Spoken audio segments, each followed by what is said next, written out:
Hi అండి, welcome back to our channel. రోజుకో vlog upload చేద్దాం అనుకున్నా మన ఛానల్లో. బట్ అదేంటో ఇప్పుడు 5 days నుంచి అసలు అప్లోడ్ చేయడానికే వీలు కావట్లేదు. కానీ ఇప్పటి నుంచి రోజు రెగ్యులర్గా పోస్ట్ చేయడానికి, కన్సిస్టెన్సీని మెయింటైన్ చేయడానికి ట్రై చేస్తాను. Thank you for keep supporting us.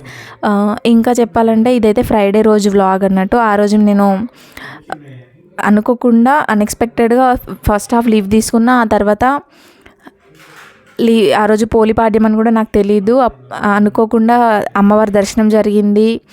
ఇంకా అనుకోకుండానే గున్నుకి చెవులు కూడా కుట్టించినాము ఆ రోజు. అదంతా ఎట్లా జరిగింది ఏంది అని ఈ వీడియోలో నేనైతే ఎక్స్ప్లెయిన్ చేస్తాను. ఎందుకంటే ఆ చెవులు కుట్టించడం కూడా మినిమం 1 day బిఫోర్ కూడా మీకు తెలియకుండా అట్లా కుట్టిస్తారు అని అనుకుంటారు కదా. సో దానికోసం అని చెప్పేసి ఎక్స్ప్లెనేషన్ వీడియో అన్నట్టు.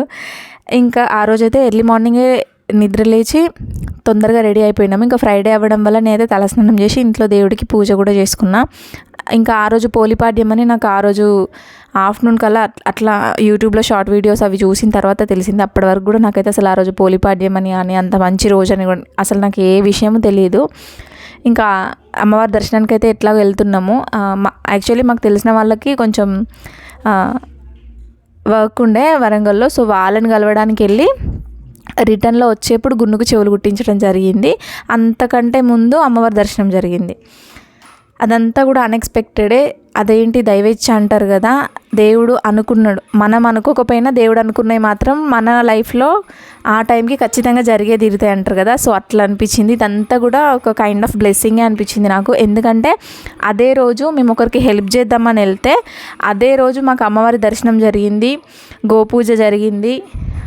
ఇంకా కొన్ని హెల్పింగ్ థింగ్స్ గున్ను తరపు నుంచి కొన్ని హెల్పింగ్ థింగ్స్ జరిగి ఆ తర్వాత రిటర్న్లో వచ్చేప్పుడు తనకి ఇయర్ పియర్సింగ్ జరిగింది. అది కూడా మోస్ట్ అన్ఎక్స్పెక్టెడ్. అండ్ వితిన్ 2 minutesలో మా బావ అయితే ఆ డిసిషన్ తీసుకొని ఇంకా కుట్టించేద్దాం, నాతో కాదు, ఈ అమ్మాయిని ఇంకా నేను ఫేస్ చేయలేను, అందరి ముందు నాకు అందరూ చెవులకు కమ్మలు పెట్టుకున్నారు, నేను పెట్టుకోలేదు, అది ఇదని రోజు స్కూల్కి వెళ్ళి వచ్చిన తర్వాత చెప్తుండే. సో ఇంకా తను నేను బేర్ చేయలేని ఈ అమ్మాయిని కుట్టించేస్తానని అప్పటిదప్పుడు ఒక 2 minutesలో డిసిషన్ తీసుకున్న తర్వాత ఇంకా అట్లా జరిగిపోయింది. ఆ రోజు మార్నింగ్ అయితే ఎర్లీ మార్నింగే నిద్రలేచి ఇట్లా ఈ పనులన్నీ చేసుకుంటున్నా. నేనైతే ఆ రోజు టిఫిన్ కింద ఆలు పరాటా ప్రిపేర్ చేసిన. యాక్చువల్లీ గురువారం రోజు ఈవినింగే ఆలు పరాటా చేసుకుందాము అని అన్నాడు మా బావ. బట్ ఆ రోజు నాకు ఆఫీస్ వర్క్ ఎక్కువ ఉండడం వల్ల ఆల్మోస్ట్ 8:30, 9 అయిపోయింది లాగౌట్ చేసేసరికి. సో ఇంకా నాకు ఆ రోజు కుదరలేదు అన్నట్టు ఆలు పరాటా చేయడానికి. సో ఏదైనా సరే మా బావ అడిగినప్పుడు ఆ రోజు కుదరకపోయినా నెక్స్ట్ డే అయినా ఖచ్చితంగా చేసి పెట్టడానికి ట్రై చేస్తాను. ఎందుకంటే ఆల్మోస్ట్ ఆల్ ఇంట్లో ఇప్పుడు కిచెన్లో వర్క్ అంతా కూడా తనే చూసుకుంటా ఉన్నాడు. ఎప్పుడో ఒకసారి అట్లా గిన్నెలు తోమడానికి, ఇంకేదన్నా హెల్ప్ చేయడానికి తప్ప, అది కూడా ఈవినింగ్ టైమ్స్లో తప్ప, డే టైం అంతా కూడా మా బావే చూసుకుంటున్నాడు. పిల్లలకి పాలు, చాయ్, రైసు, కర్రీ, ఇంకేదైనా సరే అన్నీ కూడా మా బావే చూసుకుంటాడు వర్క్స్. సో అతను అంత సపోర్ట్ ఇచ్చినప్పుడు తను అడిగింది మనం ఎప్పుడైనా చేసి పెడితే తప్పేంటి అనిపిస్తుంది నాకు. ఇంకా ఫ్రైడే రోజు అయితే అసలు అన్ఎక్స్పెక్టెడ్గా అట్లా ఫస్ట్ హాఫ్ లీవ్ తీసుకున్నా కదా, ఎందుకు తీసుకున్నారా బాబు అనిపించింది నాకైతే. పోయిన పని సరిగ్గా జరగలేదు. ఇంకా అనుకోకుండా ఇట్లా చెవులు కుట్టిస్తామని అనుకోలేదు. మా మమ్మీ వాళ్ళు అయితే ఫుల్ తిట్టిండ్రు. అసలు ఎవ్వరు లేరు అనుకున్నావా, ఎందుకు ఇట్లా చేస్తాను మీరు, నువ్వు ఆయనకి తెలిసి ఉండాలి నీకు, అది ఇది అని చెప్పేసి ఫుల్ తిట్టిండ్రు. అందుకే మళ్ళీ నెక్స్ట్ డే ఎందుకో నాకే మా అమ్మ వాళ్ళని చూడాలనిపించి, గున్ను చెవులని చూపించాలనిపించి, వాళ్ళంతా బాధపడ్డారు కదా మరి అని చెప్పేసి నర్సంపేటకి అయితే వెళ్ళినాము. అది కూడా నిన్న సాటర్డే రోజు, మొన్న సాటర్డే రోజు నర్సంపేటకి వెళ్ళి మళ్ళీ నిన్న ఆదివారం రోజు అయితే రిటర్న్ రావడం జరిగింది. అండ్ గున్ను కూడా సో హ్యాపీ. అక్కడికి వెళ్ళిన తర్వాత మేము నార్మల్గా కుట్టించిన చెవుల పోగులతో కాకుండా కమ్మలు పెట్టించింది మా మమ్మీ. సో ఇంకా గున్ను హ్యాపీ, నేను హ్యాపీ, మా బావ కూడా హ్యాపీ. బట్ అట్లా వాళ్ళ ముందు జరగలేదనే ఒక బాధ మాత్రం వాళ్ళకి ఎప్పటికీ లైఫ్ లాంగ్ ఉంటుందని డైరెక్ట్గా అనేసింది మా మమ్మీ అయితే. అదొక్కటే. ఇంకా మా సైడ్ నుంచి మేము రిగ్రెట్ ఫీల్ అవ్వడానికి ఇంకేముందంటే, గున్ను ఫస్ట్ బర్త్డే కానీ, డాలీ కానీ ఫస్ట్ బర్త్డే కానీ మేము సెలబ్రేట్ చేయకపోవడము, ఇప్పుడు ఇట్లా చెవులు కుట్టించడం కూడా అన్ఎక్స్పెక్టెడ్గా ఇట్లా వాళ్ళకి ఎవ్వరికీ చెప్పకుండా చేయడము. వాళ్ళు కూడా వాట్సాప్ స్టేటస్లలో చూసి, వేరే వాళ్ళ మొబైల్స్లో చూసి అప్పుడు మాకు ఫోన్ చేసి అడగడము, ఇంత సీన్ జరిగింది అన్నట్టు. ఈవెన్ మా పేరెంట్స్కి కూడా మేము ఏది ఎక్కువగా షేర్ చేసుకోము. ఏది ఉన్నా సరే నేను మా బావ డిసైడ్ అయిపోతాము. అదంతా ఇంకా ఫైనలైజ్ చేసేస్తాం మేమిద్దరమే.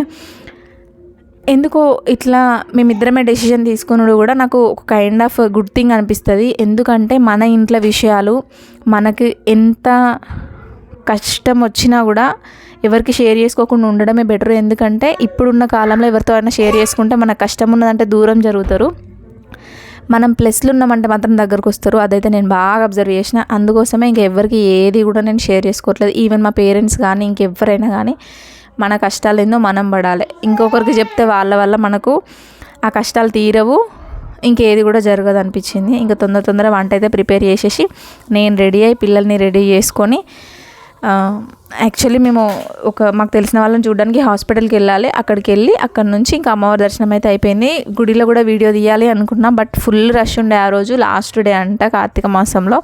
సో ఇంకా ఫుల్ రష్ ఉండే. ఈ వ్లాగ్లో అయితే ఈ విషయాలు నేను షేర్ చేసుకోవాలనుకుంటున్నా, షేర్ చేసుకున్నా. ఇంకా నా స్టడీస్ విషయానికి వస్తే ఆర్ఆర్బీ జేఈకి అప్లై చేసిన. సో ఇంకా ప్రిపరేషన్ స్టార్ట్ చేయాలి. CBT 1కి సంబంధించిన బుక్స్ అయితే నా దగ్గర ఉన్నాయి, కానీ CBT 2కి సంబంధించిన బుక్స్ అయితే నా దగ్గర అసలు లేవు. అవి ఎక్కడ ఉన్నాయో కూడా తెలియదు. ఫస్ట్ అయితే CBT 1కి ప్రిపేర్ అయ్యామని ఆ బుక్స్ అయితే తీసి పక్కన పెట్టేసుకున్నా. ఇంకా మనది ఎట్లుంటుందో రాత చూడాలి. ఎందుకంటే నాకు తెలిసి ఇది లాస్ట్ ఛాన్స్ అనుకుంటున్నా నేనైతే. ఇంకా ఇంతకు మించి అయితే మనం కష్టపడలేము. ఎందుకంటే పిల్లలు పెరుగుతూ ఉన్న కొద్దీ ఇంకా పనులు పెరుగుతూ ఉంటాయి. ఇంకా ఏం చేసినా ఈ టైంలోనే. ఇంకా ఇదే నాకు క్రూషియల్ పార్ట్ అని చెప్పొచ్చు లైఫ్లో.